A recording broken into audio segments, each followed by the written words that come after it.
에이텍과 에이텍TN을 동시에 볼 텐데요. 정치 테마주로 이제 엮여 있는 종목입니다. 오늘 이제 장마감 이후, 장마감 직전이죠. 네, 장마감 전에 갑자기 급락하는 모습이었는데 역시 이재명 지사의 판결 이슈 때문이죠. 네, 2심에서 당선이 무효가 될 수 있는 형을 받았다라는 소식에 의해서 급락했습니다. 그러니까 사실 이제 정치 테마주는 전에도 말씀드렸다시피 워낙에 이제 비합리적으로 움직이고 어쨌든 엮여 있으면 첫 번째로 일단 엮여 있다라고 하면은 그에 따른 리스크들은 반복해서 반영이 될 수 있어요. 그렇기 때문에 웬만하면은 이제 초보자 분들께서는 접근하지 않으시는 게 가장 좋고 접근하실 때도 길게 끌고 가기보다는 이제 단기로만 좀 접근을 할 수밖에 없는 그런 특성이 있다라고 보셔야겠는데 우선은 에이텍 같은 경우에는 이제 이재명 테마주의 거의 대장격이라고 봅니다. 그래서 엮인 이유를 보면은 에이텍의 이제 대표이사 신승영 씨가 이재명 지사가 성남시장 시절에 민관협력 정책 공동체 성남 창조 경영 CEO 포럼의 운영위원장을 역임했다는 이슈입니다. 네, 굉장히 길죠. 대표이사가 이재명 지사 성남시장 시절에 지금은 그 도지사지만은 성남시장을 거쳐서 왔잖아요. 성남시장 시절에 민관협력 정책 공동체 성남 창조경영 CEO 포럼의 운영위원장을 역임했다라고 합니다. 그러면 지금도 이제 그 에이텍의 대표이사와 이재명 지사가 뭐 밀접하게 뭔가 사업을 하고 있냐? 네, 아니죠. 네, 역시 정치 테마주는 크게 이제 이유 없이 움직입니다. 에이텍 TN 같은 경우에도 이제 비슷해요. 에이텍과 마찬가지로 신승영 씨가 최대 주주인 상황이에요. 그러다 보니까 이제 에이텍, 에이텍 TN 이 두 종목이 가장 강하게 움직이는데 보통은 이제 그 에이텍의 주가 상승폭이 더 크기 때문에 상대적으로 좀 밀려 내려가는 네, 에이텍 TN 같은 경우는 네, 그런 모습이 나타나요. 그래서 관련주로 이제 엮여 있다. 하지만 이재명 도지사와 지금은 이제 관계가 없다라고 봐도 무방합니다. 어쨌든 이재명 테마주인데 그 이재명 지사의 그 2심 관련된 판결이 좀 나왔어요. 그래서 직권남용과 선거법 위반 이런 혐의로 인해서 기소가 된 상황이잖아요. 근데 항소심에서 이제 벌금형을 선고받으면서 당선 무효 가능성이 커졌다라는 거죠. 그래서 지금 나온 부분을 보면은 그 기존에 이제 무죄를 선고했던 원심을 파기하고 벌금 300만 원을 선고를 했습니다.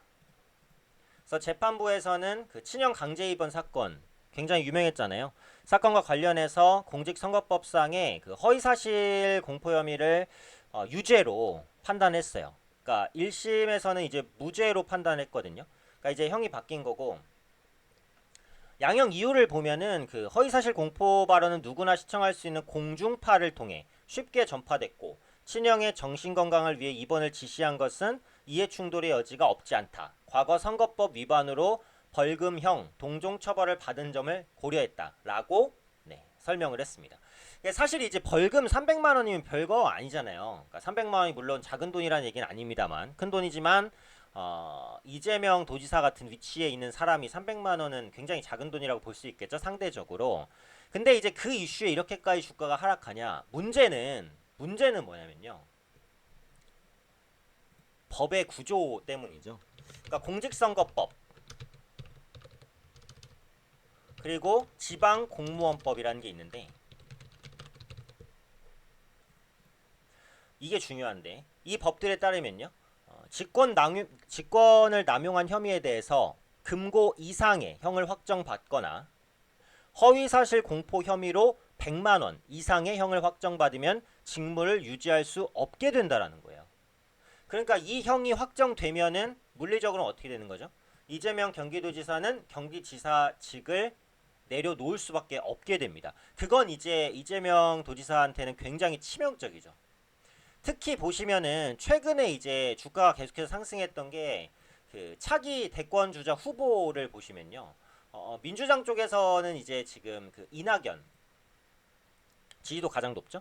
네. 그 다음에 이제 그 이재명 지사가 지지율이 높은 편이에요. 그러다 보니까 이제 주가가 좀 많이 올라갔어요. 네. 근데 이번에 2심 판결로 인해서 주가의 찬물을 확 끼얹는 상황이었죠. 그럼 사실은 이제 오늘 나온 이슈가 에이텍의 펀더멘털에 뭐 문제나 영향을 끼치나요? 그렇지 않죠. 그런데도 불구하고 거의 한가를 갔어요. 엮인 것도 이재명이니까 떨어지는 것도 이재명이다 이거죠. 그쵸. 근데 이런 이슈는 사실 예측하고 대응하는 것도 아니고 기업의 펀더멘털을 보는 것도 아니고 그러다 보니까 정말 마른 하늘에 날벼락 맞을 수도 있는 거죠. 그쵸? 그래서 에이텍 TN도 보시면 주가가 비슷한데 일단은 이게 아직 확정은 아닙니다. 그러니까 최종적으로 이제 확정이 되면은 그렇다는 거예요. 그러니까 최종 확정까지는 또 불확실성이 남아 있으니까 이걸 이제 확정 판결로 볼 수는 없어요. 근데 어찌되었던 간에 1심이 뒤집히고 유죄가 선고되고 벌금형이 내려졌고 네, 그 벌금으로 인해서 직위를 해지당할 수 있다라고 하니까 그 파급력은 컸다라는 거죠. 그래서 지금 시간 외에서는 약간의 강보합 수준에서 움직이고 있는데 어찌되었던 간에 지금 상황에선 불확실성이 굉장히 커졌기 때문에 주가가 빠른 반등을 보이기 좀 어려울 수도 있죠. 에이텍TN 같은 경우도 네 마찬가지예요. 하락폭은 비슷합니다. 그렇죠? 그러니까 결국 정치 테마주라는 것은 결국 그 개인에 따른 영향을 너무 극대하게 받기 때문에 그런 부분들은 예측할 수 없는 이런 이슈들로 그런 악재들이 좀 표출이 되거든요. 이 부분에 대해서는 대응하기가 너무 어려워요. 이건 실시간으로 주식을 보고 있었어도 마찬가지예요. 에이텍을 기준으로 보면은 10분 봉으로 보시면은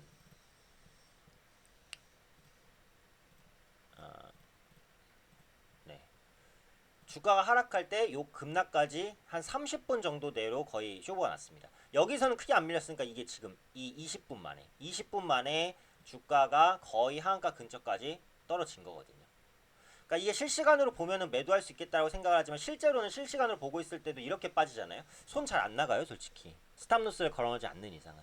그러니까 매매에 정말 정통하신 분이 아니면은 정치 테마주는 피하는 게 좋고 꼭 정치 테마주를 하고 싶다라고 하잖아요. 그러면 주가가 좀 밑에 있을 때 하시는 게 훨씬 좋습니다.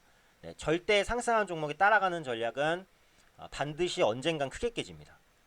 주식은 지키면서 자산은 지키면서 불려나가는 게 훨씬 더 중요하기 때문에 언제나 방어에 초점을 두고 그 다음에 공격을 이어나가야 된다라는 관점이에요. 그래서 장막판에 이제 이재명 테마주로서 에이텍과 에이텍 TN이 밀렸기 때문에 그 이슈가 어떤 건지에 대해서 간략하게 말씀을 드렸고 정치 테마주의 위험성은 다시 한번 강조드리고 싶습니다.